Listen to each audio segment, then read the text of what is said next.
Jazwares is a company that made multiple Plants vs. Zombies plush sets, and today we're going to be looking at the second ever Plants vs. Zombies plush set they ever made. And even though that this plush set is really small, it's still a pretty cool one. So with that said, welcome to a look at the Jazwares Plants vs. Zombies Set 2 plush set.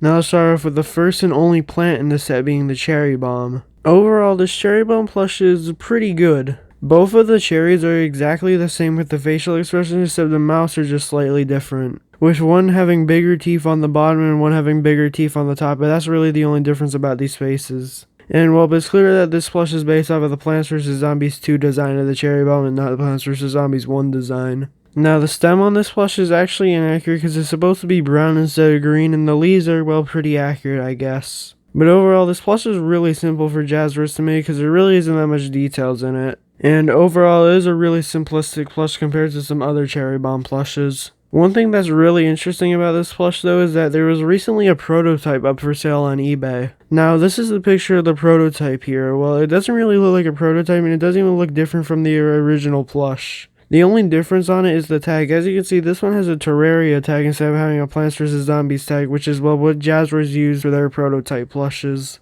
And that plush was recently on eBay and it sold a little while ago. But if you do want this plush, look on eBay or Mercari and you could usually find it for pretty cheap, but if you do want a prototype version, I've only ever seen one of them on eBay. Now let's move on to the next plush in this set, which is the Imp. Now a cool thing about this plush is that it's actually the first ever Imp plush. The only other Imp plush was released by Linkson 2 and like a lot later than this plush, so yeah, this is the first ever Imp plush and by far the best one because, well, the details are actually really accurate on this plush and it's probably the best plush in the set. The face has nice embroidery on it and all the teeth are made out of felt, so they could get bent and damaged, but that's really the only bad thing about this plush, and also the eyes are made out of plastic so they could get chipped. The mouth also has cardboard in it, so you could open and close it, but I wouldn't recommend doing that because the cardboard could get damaged and destroyed. And the body of the Imp is just, well, the normal zombie body except a lot smaller because, well, it is an Imp. And the clothes are just made out of some like sort of fabric material.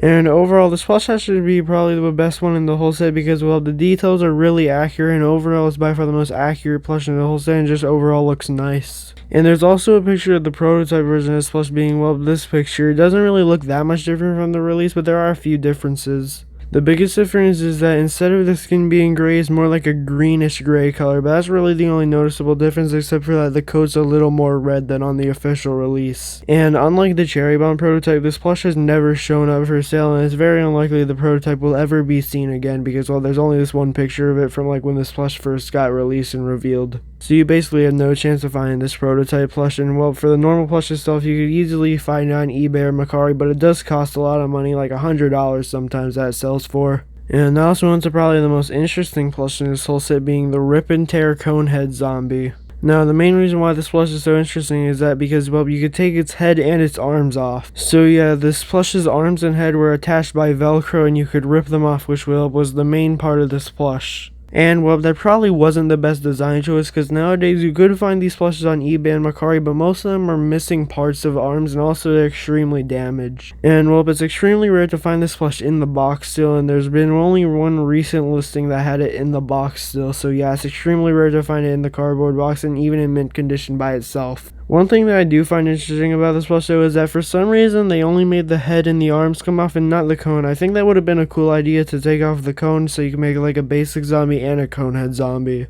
And I feel like that overall would have made the plush just a little better. And, well, since the head and arms are attached by Velcro, if you take this plush's arms and head off a lot of times, the Velcro will get dull and, well, just won't stick anymore. So that's why a lot of the times you'll see this plush like without arms or even without a head sometimes because, well, the Velcro has like died out and overall you just can't work anymore. There's also a voice box in these plushes, but basically none of them work anymore. I couldn't even find footage of a voice box even working, so yeah, they're extremely rare to find one in the box, especially with working voice box. But if you do want this plush, look on eBay and Mercari, but it's very unlikely that you'll find a mint condition one. You'll most likely just find damaged ones for a while. But yeah, which plush did it say is your favorite? Mine is probably the Imp, but comment down below yours, and yeah, have a great day.